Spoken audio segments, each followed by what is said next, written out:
The dust-laden air of Cottonwood Springs shimmered with heat as Hannah Caldwell clutched her dwindling coins, knowing they wouldn't last another week. Her once fine dress, now patched and faded from the unforgiving journey west, hung loosely on her frame as she stood paralyzed outside the general store, wondering if purchasing flour was worth sacrificing her last bit of pride. It was 1876, 2 years after Hannah had followed her husband's dream to the Arizona Territory, only to bury him 6 months later when a mining accident left her a widow at 22. The small plot of land they'd purchased remained undeveloped, her husband's plans for prosperity buried alongside him in the hard, unyielding desert soil. "You planning on blocking that doorway all day, madam?" A deep voice startled her from behind. Hannah turned to face a tall man with sun-weathered skin and clear blue eyes that seemed to catch the sky itself. His clothes were dusty but well kept, a dark Stetson pulled low over his brow. "Pardon me," she murmured, stepping aside, her gaze dropping to the worn boards of the store's porch. Instead of entering, the stranger lingered. "You look like you could use some assistance," he said, his voice gentle despite its rough edges. Hannah straightened her shoulders. "I'm quite capable, thank you." The man nodded, a small smile playing at his lips, never suggested otherwise. "Name's Levi Foster." He extended a hand. Hannah hesitated before offering her own. "Hannah Caldwell." "Pleasure, Mrs. Caldwell." His handshake was firm but not overpowering. "You got business in town?" She faltered, pride warring with the reality of her circumstances. "I'm just gathering supplies." Levi's gaze was too perceptive, seeing beyond her carefully constructed facade. "Supplies cost money." Hannah's cheeks burned. "I'm aware of how commerce works, Mr. Foster," he chuckled, the sound warm and unexpected in the dusty street. "I reckon you do." "I also reckon you might be in need of work." "Are you offering charity, sir?" Her voice grew cold. "Employment," he corrected. "My ranch hands are busy with the cattle drive and I need someone to keep house for a few weeks. Pays fair, includes room and board." Hannah studied him, searching for ulterior motives. Widows in frontier towns often received unsavory propositions disguised as kindness. "Why would you offer a position to a stranger, Mrs.?" "Pritchard at the boarding house speaks highly of you," Levi said, nodding toward the 2-story building down the street where Hannah had been renting a small room, stretching her dwindling funds by helping with laundry and cooking. "Says you work harder than most, keep to yourself and don't complain." Hannah wasn't sure whether to feel flattered or exposed that her circumstances had been discussed. "I see. It's honest work, Mrs. Caldwell, nothing improper." His gaze held her steadily. "Double Eagle Ranch is 10 miles east.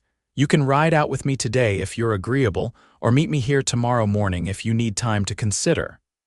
The coins in her pocket wouldn't buy enough flour to last the week. The boarding house rent was due in 3 days. Hannah swallowed her pride. "I'll need to collect my things," Levi nodded. "I'll wait for you here. Take your time." An hour later, Hannah sat beside Levi on the wagon bench, her few possessions packed in a single trunk behind them. The rhythmic creak of the wagon wheels and the steady plod of the horses filled the silence between them. "What brought you to Cottonwood Springs, Mrs. Caldwell?" Levi asked after they had traveled several miles.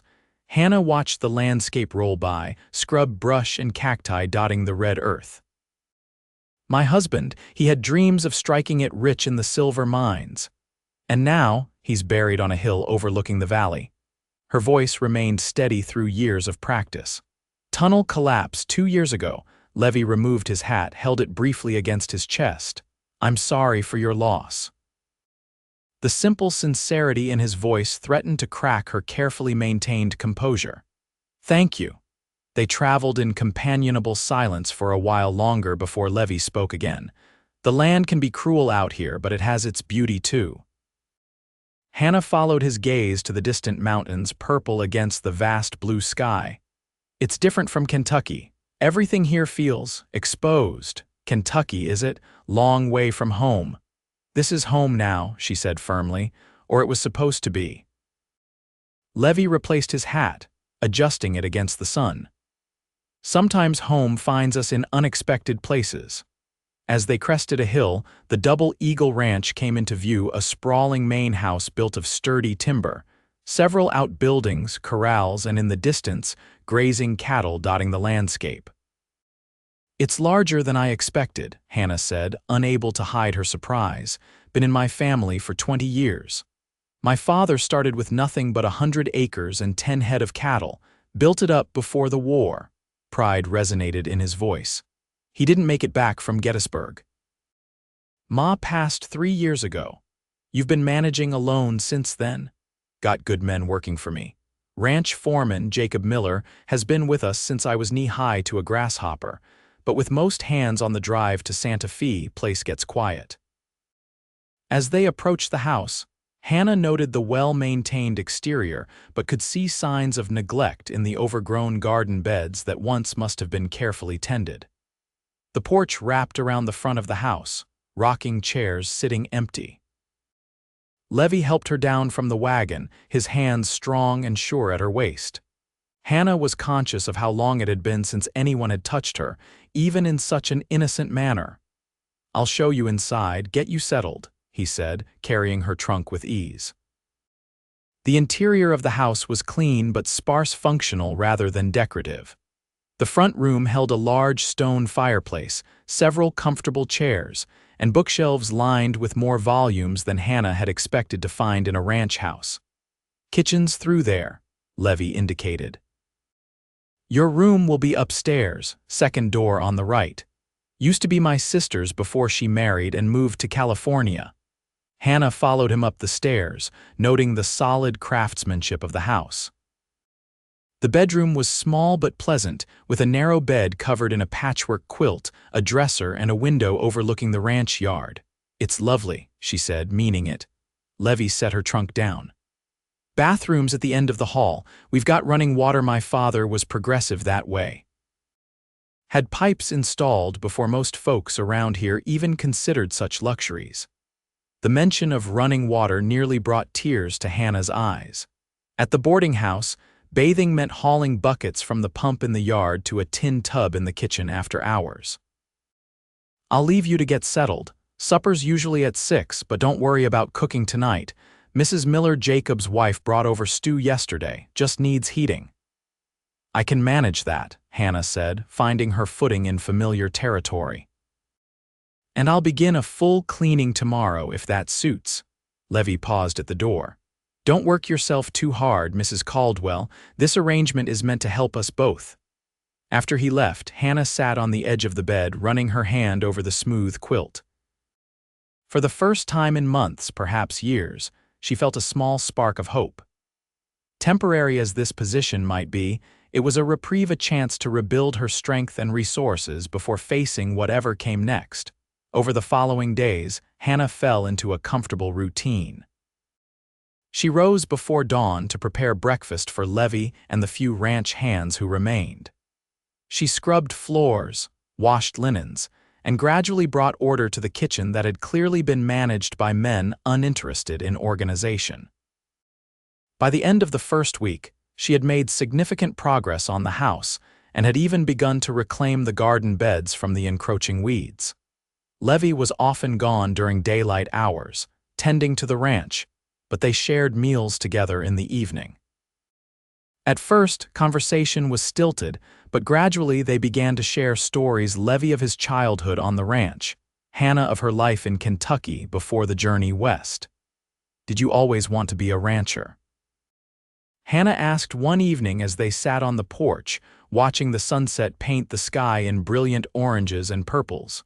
Levi considered the question, swirling the coffee in his cup. "Wasn't much choice in the matter. My father needed help, and after the war there weren't many men left to work the land. But I've grown to love it, the freedom, the challenges, even the hardships." "Your father would be proud of what you've built," Hannah said softly. Levi's expression softened. "What about you? What were your dreams before?" "Before my husband died," Hannah finished for him. "I was a school teacher back in Kentucky. I loved working with children." She smiled at the memory. Thomas, my husband, had such grand visions for our future here, a proper house, land of our own, eventually a family. The plot you mentioned, you still own it, Hannah nodded. 5 acres on the north side of town, not much to look at, and I've considered selling, but… She trailed off, unable to articulate why she clung to the barren piece of land that represented her husband's broken dreams. But it's all you have left of him, Levi finished, understanding in his eyes. Yes, Hannah looked down at her hands, surprised at how easily he had read her thoughts. Although lately I've been wondering if holding on to it is more about fear than memory. Fear of moving forward. Of admitting that life has become something entirely different than what I planned. She hadn't spoken these thoughts aloud before, and the admission felt both frightening and liberating. Levi was quiet for a long moment. Plans change. Doesn't mean the new direction can't lead somewhere worth going. Their eyes met in the gathering dusk, and Hannah felt a flutter in her chest that she hadn't experienced in years. She looked away first, rising from her chair. I should finish the dishes. Hannah, Levi said, stopping her. It was the first time he had used her given name. Would you like to see more of the ranch tomorrow? Weather's supposed to be fair. I wouldn't want to interfere with your work. Been meaning to check the north pasture fence line. Could use the company. Hannah found herself smiling. Then I'd be pleased to join you. The next morning dawned clear and bright. Hannah woke early to prepare a basket of food for their outing, surprised by her own excitement. She chose her best dress, a simple blue cotton that had faded with washing but still suited her coloring. Levi was waiting in the yard with 2 saddled horses. Hope you ride, Mrs. Caldwell. I grew up in Kentucky, Mr. Foster. I could ride before I could walk properly. His laugh warmed something inside her. Then you'll appreciate Daisy here. Gentlest mare on the property, but she's got spirit when needed. The horse was a beautiful dappled gray with intelligent eyes. Hannah approached confidently, stroking the mare's nose before accepting Levi's assistance to mount. It had been too long since she'd been on horseback, and the familiar sensation of freedom was exhilarating.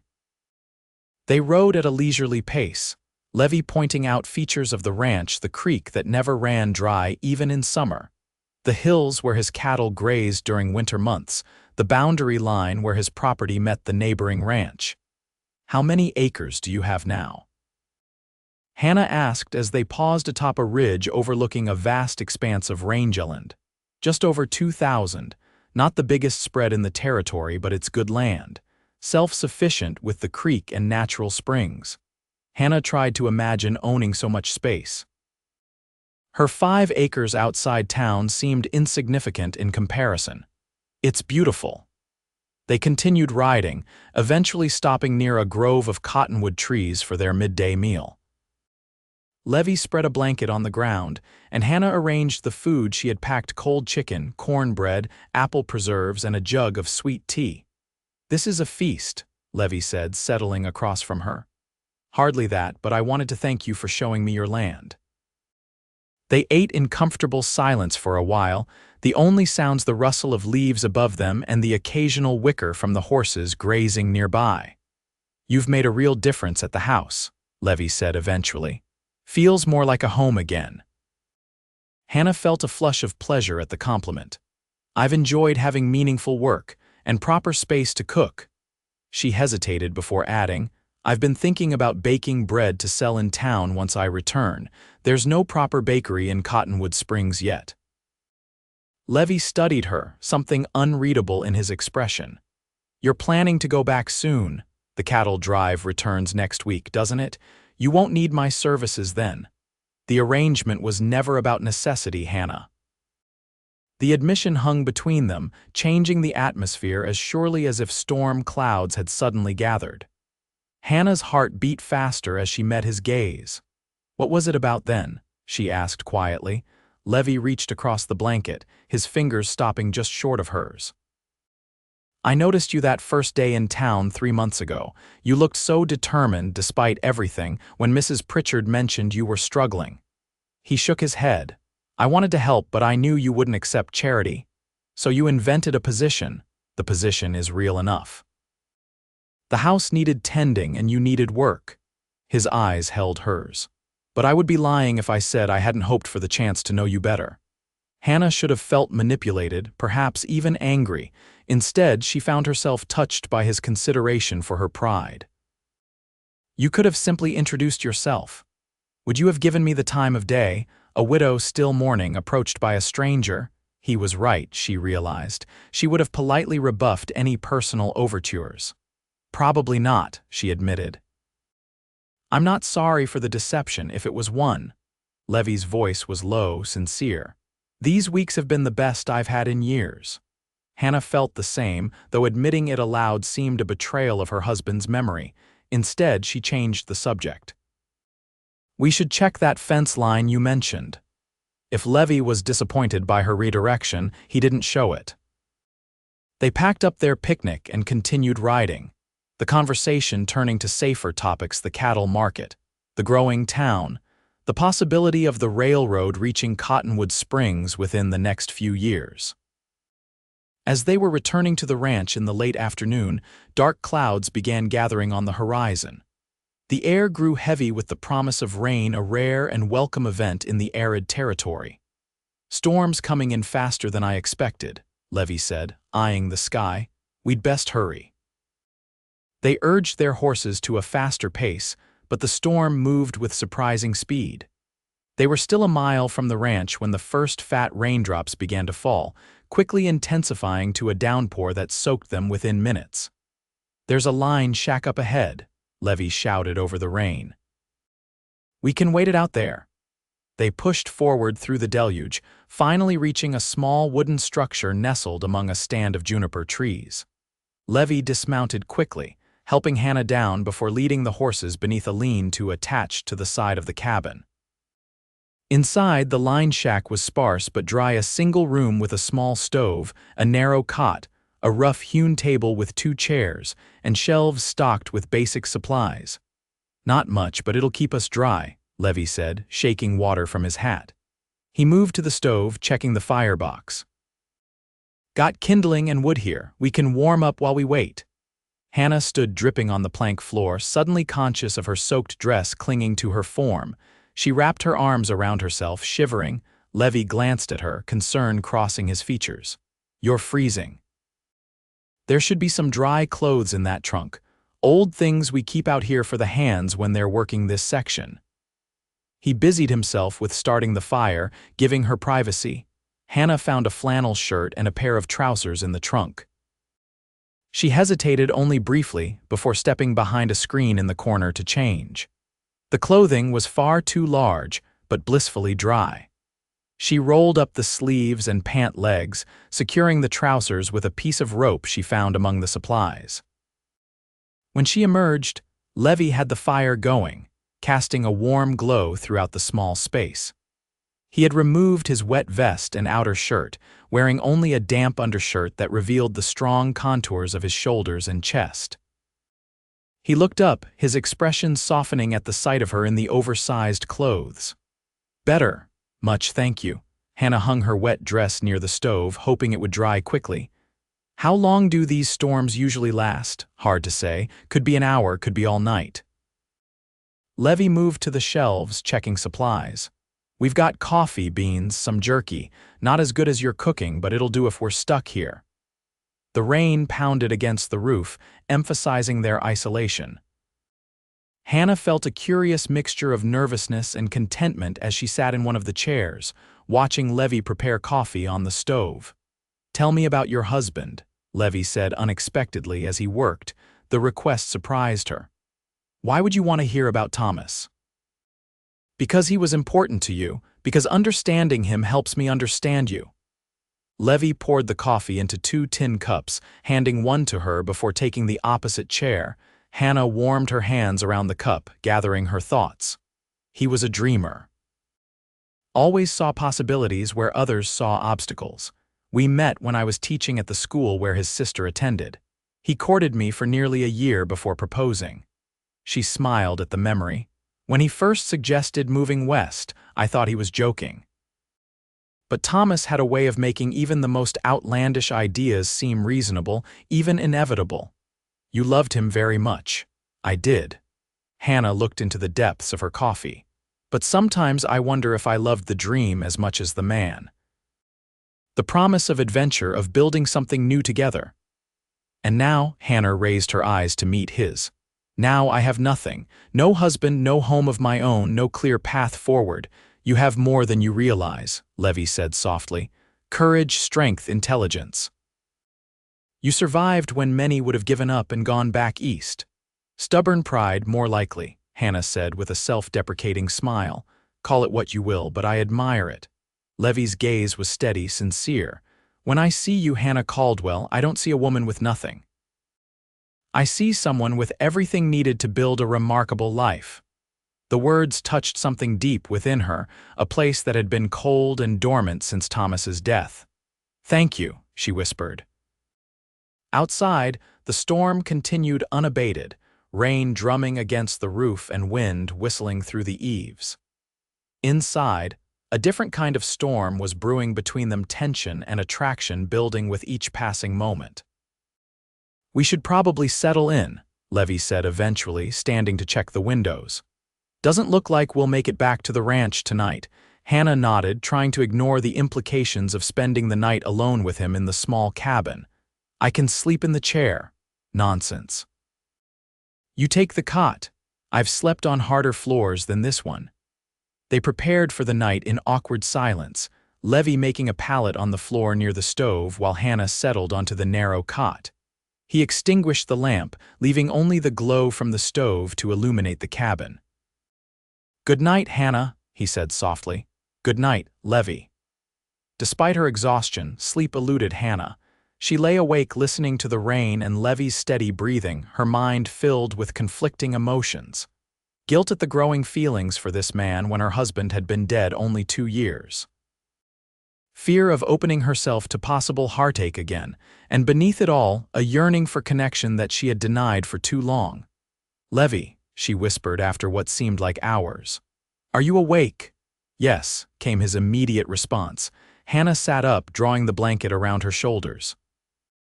I'm not being entirely honest with you or with myself. In the dim light, she could see him rise to a sitting position, attentive but giving her space. About what? About how I feel, being here at your ranch these past weeks. She struggled to find the right words. It's awakened something I thought had died with Thomas. Levi was silent, waiting for her to continue. I'm afraid, she admitted. Not of you, but of what might happen if I allow myself to care again, of losing someone else She couldn't finish the sentence. Levi moved to sit beside her on the edge of the cot, careful not to touch her. Life offers no guarantees, Hannah, but closing yourself off from possibility guarantees only loneliness. Is that what you're offering? Possibility? I'm offering whatever you're willing to accept. Friendship, companionship. He paused, his voice growing deeper. More if that's what you want. Hannah reached for his hand in the darkness, her fingers trembling as they found his.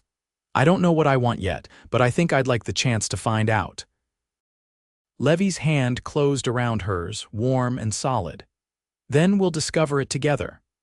They sat side by side through the remainder of the night, talking in hushed voices as the storm gradually subsided. Hannah spoke of her childhood in Kentucky, of her brief teaching career, of the journey west that had tested her in ways she never imagined. Levi shared stories of growing up on the ranch, of the war years when he'd been too young to fight but old enough to manage the ranch in his father's absence, of his dreams for the future of Double Eagle. As dawn approached, painting the eastern sky visible through the window with pale light, Hannah realized she had spoken more in one night than in the past 2 years combined. The unburdening left her feeling lighter, as though a weight she hadn't fully acknowledged had been lifted from her shoulders. We should head back, Levi said as sunlight began streaming through the windows. The hands will be wondering where we are. The ride back to the ranch was quiet, both of them processing the night's revelations. The landscape had been transformed by the rain, wildflowers already beginning to emerge from the moistened earth, the air clearer than Hannah had ever seen it in Arizona. When they arrived at the ranch house, several of the hands were in the yard, looking relieved at their return. "Boss, we were about to send out a search party," called Jacob, the foreman Levi had mentioned. "Got caught in the storm, had to shelter at the North Line shack," Levi explained, helping Hannah dismount. "Everything all right here? Fine, just fine.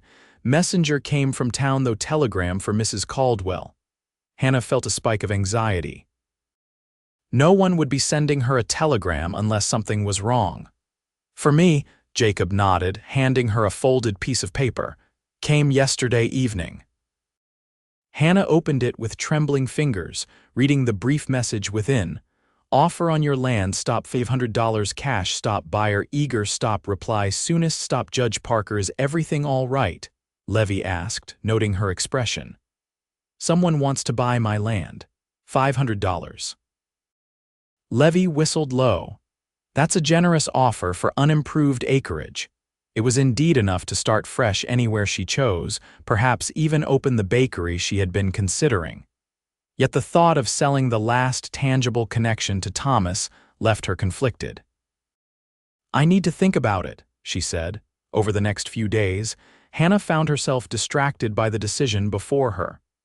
Selling the land would provide financial security she hadn't known since before Thomas's death.